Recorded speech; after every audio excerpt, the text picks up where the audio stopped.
ముందుగా కందిపప్పుని ఇలా కడిగేసి నానబెట్టేసుకోవాలండి.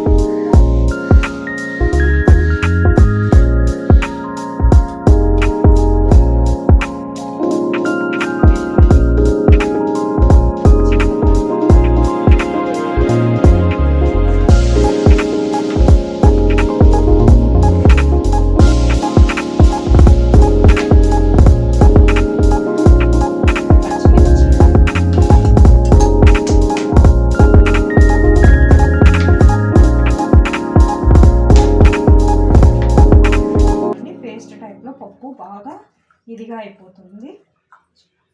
ఇలా మెత్తగా చేసేసుకున్నామండి. ఇలా కంటెంట్ ఇలా అయిపోతుంది. తర్వాత ఇప్పుడు మనము తిరువాత పెట్టుకుందామండి. పప్పుకి ఇలా గ్యాస్ ఆన్ చేసేసుకొని ముందుగా నూనె పోసేసుకొని ఒక 4 స్పూన్స్, చిన్న టేబుల్ స్పూన్తో అయితే 4 స్పూన్స్ అండి, పెద్దదైతే 2-3 అయితే సరిపోతుంది.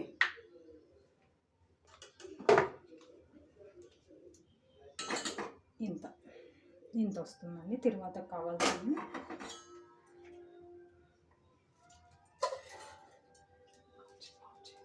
ముందుగా వెల్లుల్లి రెవ్వలు 4 తీసుకొని ఇలా కట్ చేసుకొని నూనెలోకి వేసేయాలండి. అది మంచిగా బ్రౌన్ కలర్ అయ్యే వరకు పోపు పెట్టుకోవాలి. తర్వాత ఆవాలు,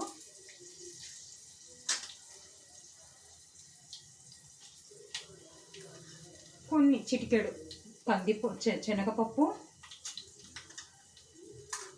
ఉద్దిపప్పు, 1 లేదా 2 ఎండుమిర్చి,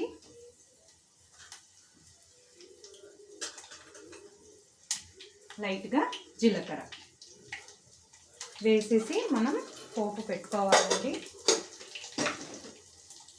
అందులోకి కొద్దిగా చిటికెడు హింగ్ అండి.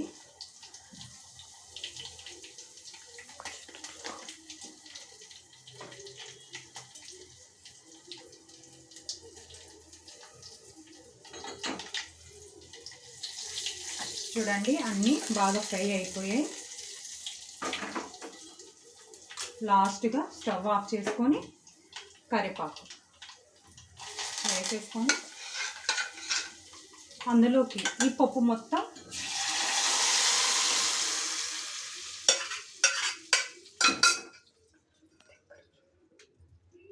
అంతే అండి. పప్పు రాయలసీమ స్పెషల్ పప్పు తయారు.